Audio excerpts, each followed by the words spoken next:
আমার রাগটা খুবই ভয়ঙ্কর, এটা আই মাস্ট সে। ইদানিং একটু চুপচাপ থাকতে পছন্দ করি, একটু চুপচাপ হয়ে গেছি। আমার মা চলে যাওয়ার পর থেকে আসলে রান্নার ব্যাপারে আমার ঝোঁকটা বেশি বাড়ে। আমি যে মানে এক্সিস্ট করি এটা আমার মনে হচ্ছিল না। দর্শক সবাইকে ঈদ মোবারক। আমার সাথে আছেন অভিনেত্রী পূজা চেরি। কথা বলবো তার দম সিনেমা নিয়ে এবং জানবো আরও অনেক কিছু। পূজা, ঈদ মোবারক। ঈদ মোবারক। কেমন আছেন? খুব ভালো, খুব ভালো।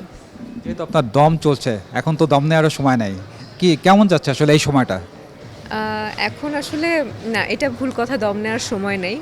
যখন সিনেমার শুটিং করছিলাম তখন মনে হচ্ছিল যে দম নেওয়ার সময় নেই, কখন কি কাজ করব, কখন কোন সিকোয়েন্সটা করব, কখন ডাবিং করব, কখন দর্শকদের কাছে আসলে পৌঁছে দিতে পারবো দম সিনেমা। এখন যেহেতু দর্শকদের কাছে দম সিনেমা পৌঁছে দিতে পেরেছি, দর্শকরা দেখছে, তাদের অভিব্যক্তি জানাচ্ছে, রিভিউ দিচ্ছে, এখন মনে হয় যে স্বস্তিতে দম আসলে ফেলছি এবং সবার প্রশংসা পাচ্ছি। আমার একটু জানা যাচ্ছে যে আসলে প্রত্যেকটা সিনেমায় কিছু কিছু একটা পার্ট থাকে যেটা হচ্ছে নিজেকে হারিয়ে ফেলে, সেটা অভিনেতা হোক বা অভিনেত্রী। আপনার আসলে এই সিনেমায় কোনো পার্ট আছে কিনা যেটা হচ্ছে আপনি নিজেকে হারিয়ে ফেলেছিলেন ওই মুহূর্তের জন্য? আহ, আমার ক্যারেক্টারটাই আসলে আমার আমার যেই ক্যারেক্টারটা দেওয়া হয়, যেই লেভেলের অভিনয় আসলে আমার করতে হয়েছে, কিংবা আমার ডিরেক্টর আমার কাছ থেকে আদায় করে নিয়েছে, এটাই আসলে আমার কাছে হারানোর একটা মেইন ব্যাপার। আমি যখন আসলে অ্যাক্টিং করছিলাম, আমি জানি না এটা আমার কিভাবে হয়েছে, কিংবা কেন হয়েছে, কিংবা কিসের জন্য হয়েছে।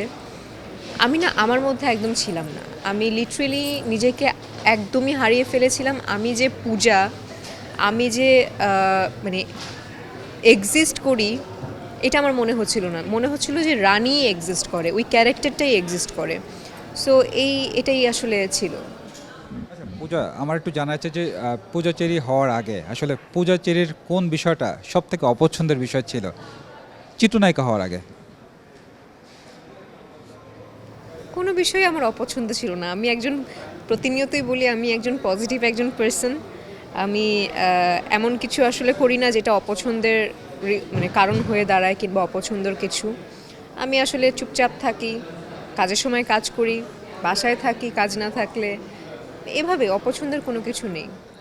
পূজা কি রান্না বান্নায় বেশ পারদর্শী? আমি কিছুক্ষণ আগেই যে শুনলাম যে আপনি সকালে পায়েস রান্না করেছেন। আসলে আমি রান্নার বিষয়টি জানা ইচ্ছা। আমি অনেক মানে রান্নার প্রতি অনেক বেশি ইন্টারেস্টেড, কারণ রান্না জিনিসটা আমার কাছে মনে হয় ইটস অ্যান আর্ট। আমি যত রান্না করব আমার কাছে মনে হয় যে আমার খাবার নিয়ে আমি এক্সপ্লোর করতেছি বেশি। আর যদি রান্নার ব্যাপারটা আসি, আমার মা চলে যাওয়ার পর থেকে আসলে রান্নার ব্যাপারে আমার ঝোঁকটা বেশি বাড়ে। আমার মা চলে যাওয়ার আগ পর্যন্ত আমার মনে হতো যে রান্না জীবনের সবথেকে কঠিন একটা কাজ, এবং এই কাজ আমি জীবনেও করতে পারবো না। বাট যখন শেখা শুরু করেছি, নিজে নিজে ট্রাই করতাম, নিজে নিজে রান্না করতাম, তখন দেখতাম যে না, আরে ভালোই তো লাগে, মজাই তো রান্না করি। বাবাকে খাওয়াই, কিংবা ভাবি বৌদি ফ্যামিলি যারা যারা আছে তাদের সবাইকে খাওয়ানোর পরে বললো যে না, you are a very good cook. So তখন থেকে রান্নাটা আমি এনজয় করে করি, ভালোই লাগে। পূজা, অনেকে বলে যে আসলে পূজাকে দেখলে খুব মুডি মনে হয়। আসলে কি পূজা ইন্ট্রোভার্ট নাকি এক্সট্রোভার্ট? আমার একটু জানার ইচ্ছা। আমি ইন্ট্রোভার্টও না, এক্সট্রোভার্টও না। আমি নিজেই কি আমি নিজেও জানি না। আমি ইদানিং একটু চুপচাপ থাকতে পছন্দ করি, একটু চুপচাপ হয়ে গেছি।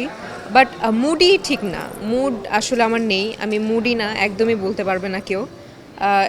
নিজেকে একটু চুপচাপ রাখতে পছন্দ করি। আগে যেরকম বাচ্চা বাচ্চা মানে অনেক বেশি চঞ্চল ছিলাম, এখন আসলে ওই চঞ্চলতাটা নেই। কাজের সময় কাজ আসলে করি, এই আর কি, কিন্তু মুড নেই, এটা ভুল কথা। পূজা রেগে গেলে আসলে কিভাবে নিজেকে মেনটেন করে? আমার রাগটা খুবই ভয়ঙ্কর, এটা আই মাস্ট সে। আমার রাগটা অনেক ভয়ঙ্কর। এই ভয়ঙ্করটা হয় কি, অনেকে মনে করে যে রেগে গেলে যদি চিল্লাচিল্লি করে ওইটা অনেক ভয়ঙ্কর, বাট না। যে চিল্লায় ওই রাগ আসলে কোনো রাগই না। যে রেগে যাওয়ার পরে সাইলেন্টলি রাগ করে, সাইলেন্ট থাকে, ওইটা অনেক বেশি ভয়ঙ্কর, ওইটা বেশি হরেবল। আমার রাগটা এরকমই, আমি রেগে গেলে কোনো চিল্লাচিল্লির মধ্যে যাই না, আমি একদম সাইলেন্ট থাকি। যে বোঝার সে বুঝবে, যে না বোঝার ঠিক আছে যাও। কন্ট্রোল করি নিজেকে, চুপচাপ রেখেই কন্ট্রোল করি। শুটিং ইউনিটে কখনো হয়েছে যে পূজা খুব রেগে গিয়েছে, মানে এখন শুটিং করবে না এমন কিছু পরে করবে এখন? রেগে গেছি ঠিক আছে, ওকে, একটু টাইমের এদিক সেদিক হলে একটু রাগ আসেই, কিন্তু কখনো এটা ভাবিনি যে শুটিং করব না, কারণ শুটিং তো আসলে একটা টাইম লিমিটেশন থাকে, সবাই আসলে ওই টাইমটার মধ্যেই চলে আসে, তো সবার রিজিক এখানে, সো রিজিক মারতে কখনো চাই না, কিন্তু রেগে গিয়ে একটু হালকা চুপচাপ ছিলাম, কিংবা টিমকে বলেছি একটু ফাস্ট করতে, এইভাবে। আমি যদি দুষ্টু, চঞ্চল, ভদ্র এই 3টি ক্যাটাগরি দেই, পূজাচেরি আসলে নিজেকে কোন ক্যাটাগরিতে রাখবে? জায়গা ভেদে, পরিস্থিতি ভেদে, অবস্থান ভেদে। আমি যেমন এখন একটু চুপচাপ হয়ে গেছি, কারণ এখন আমি রিয়াকশন দেখতে চাই হলে, এর জন্য একটু চুপচাপ হচ্ছি। যখন আবার হলে রিয়াকশন দেখব, সবার উত্তেজনা দেখব, তখন আবার চঞ্চল হয়ে যাব। আবার যখন বাসায় যাব, তখন একটু মানে আমি আসলে জায়গা ভেদে, পরিস্থিতি ভেদে নিজেকে চেঞ্জ করতে পছন্দ করি। পূজা কি গান গাইতে পারে? গান আসলে গাইতে পারি না, বাট ট্রাই করি গুনগুন করে গাওয়ার। এখন প্লিজ বলবেন না গান গাইতে। আচ্ছা, কিছু আর গান শুনতে চাইবো না আসলে। ঈদের দিন যেহেতু, ঈদের আমেজ চলছে চারিদিকে, তার সাথে দমও চলছে, দর্শকদের জন্য কিছু বলা আছে কিনা? প্রথমত দর্শকদের সবাইকে জানাই ঈদের অনেক অনেক শুভেচ্ছা, ঈদ মোবারক। সবার ঈদ খুব সুন্দর সুন্দর কাটুক, এবং সবার ফ্যামিলির সাথে কাটুক। আর ফ্যামিলির সাথে তো অবশ্যই ঈদ কাটাবেন, কিন্তু জীবনের ঝুঁকি নিয়ে আসলে পরিবারের কাছে যেতে চাইবেন না। একটি দুর্ঘটনা আসলে সারা জীবনের কান্না, এটা আমরা সবাই জানি।